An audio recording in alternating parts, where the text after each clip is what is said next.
to YOUCANIC. In this video I'm going to go over the procedure on how you replace the air suspension compressor on a Mercedes R-Class. This procedure also applies to the MLs and GLs. That would be the GL, for example, would be the 164 chassis. But the procedure is very simple. You want to start by securing the back wheels so that vehicle doesn't roll back and forth. Of course, set the parking brakes as well, and have the transmission set in park. Once you do that, you'll come here, loosen up the lug nuts. Don't remove them yet, just loosen them up, and then you raise the vehicle. And right under here, if you look carefully, all Mercedes have the rubber where you put the jack underneath. So raise that up and then secure with jack stands right under the frame. If you need help with these steps, we have more videos that show you how to securely jack up the vehicle. Once you raise the vehicle, then go ahead, remove the lug nuts and remove the wheel. Once you remove the wheel, the next thing is you have to remove this wheel liner right here. Now that is held in place with several nuts and bolts. You have 10mm nuts up here, 3 that go right up there. So you would have 1, 2, and then you have another one further down here, and then you have one on the side. Then you do have screws towards the front. These are 8mm, and then you also have a couple of plastic retainers right here on the side. So they all have to come off, and put it off to the side. Then your air compressor is exposed. So let's get a closer look at this. So that's the new one. I'm gonna have the old one here for demonstration. You'll see that all these air compressors are held in place with 1, 2, and a third bolt that's on the back. So you can see the back one right here. So 1, 2, 3.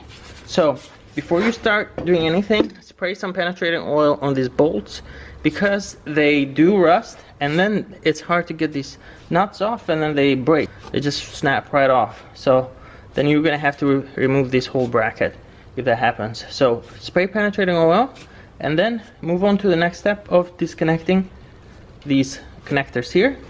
This is the feed to the air compressor itself, so you would have to press this and pull. Okay, so you just press. This is going to be a little bit hard to pull off, but it comes off like that. Here is the air release valve. As you do this, make sure you don't pull on these wires, and also do inspect these wires here, because they sometimes can get corroded, damaged right here, and the problem might not be the air suspension compressor. On this one, you have to pull on this plastic piece there, the gray tab, and then press on that, and then pull. So you can see these both came off. Okay, so the next thing is right here we have the air line that goes to the valve block. This right here, this copper nut that can come off. So what you'll be doing there is you'll be turning this. Do not twist this hose though. You just simply turn this counterclockwise to get that removed. Okay, so once that's off, there's one other hose you have to disconnect. This here is the pliers, has a clamp. You press that clamp and then pull that hose off. That's pretty simple. Now once you have everything off, all the hoses, all the wires, now we come back to these nuts. Remember, we started by just spraying penetrating oil on these. That was the first step here. Now we go back to these nuts, and now we can go ahead and get these nuts loose. Start with the one towards the front. That's the hardest one. Then come here, do this one, and then leave this one as the last one.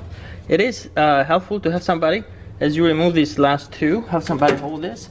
Otherwise it's just gonna fall down, or it's gonna get tilted down. It's gonna make it harder. But once all the nuts are off, then you simply just lower this down like so, and then take it off. Now when you remove the old one, you'll see you have these rubber pieces right here. Okay, they go right here.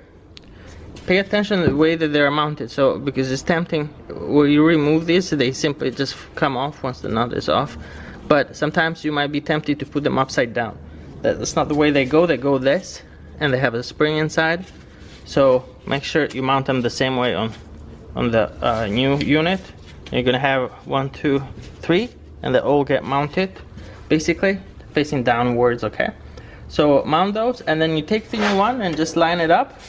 Then you start with these 2 bolts first, and then put the bolt towards the front last. You will need a deep 10mm for these nuts, a deep socket like so. Okay, but don't over tighten these. Next you come here and you reconnect this, the air line. If you're buying a new unit, it's gonna come with a new connection fitting, and the way that comes off is you'd be pulling this part out towards the back, not forward. Don't try to get this out right away, but pull this back like up the line, and then as you do that, this piece will get exposed. It's sitting right on the line. This will get exposed, so this gets moved back, this gets exposed. Then you pull this piece first, remove that, then you can come and slide this piece out. Installation and reverse, put the new piece in first, then reinstall the new O-ring at the same location. Be careful with the O-ring though, because it's conical and it goes supposed to go in only one direction. So when you remove the old one, you'll see, because the conical side is supposed to line up and go inside this fitting right here. Okay, otherwise if you put it this way, it's not going to go inside the fitting, and as you tighten this this fitting, it makes this O-ring just get close up, and that's what holds this line in place, and also blocks air leaks.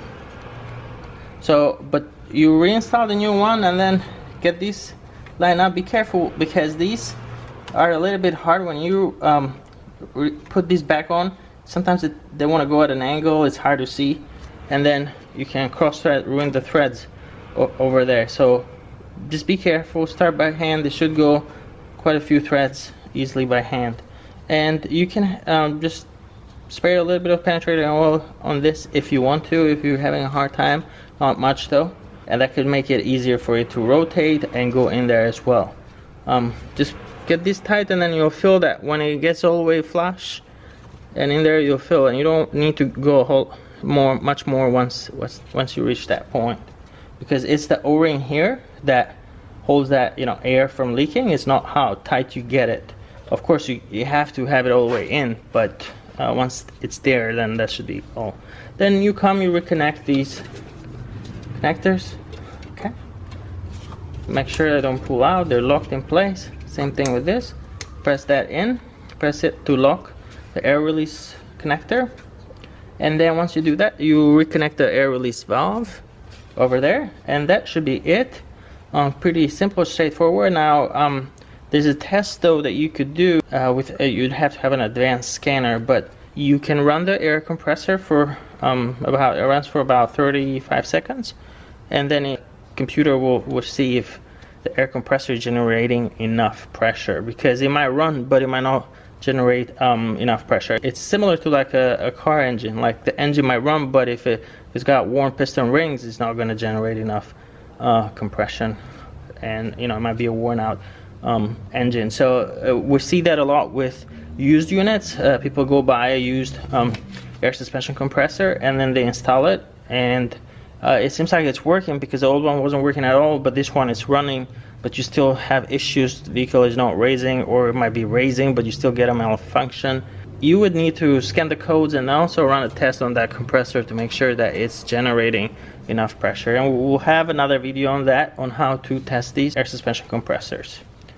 Alright, so that's it. Pretty simple, straightforward. You're going to put the liner back on the vehicle, put the wheel back on, and then the vehicle should raise on its own. Some of these R classes, when they're dropped too low on the back, they reach a critical level, and then even though the air compressor is new, you have to manually, you know, force them to raise on the back, otherwise they just stay on the lower position.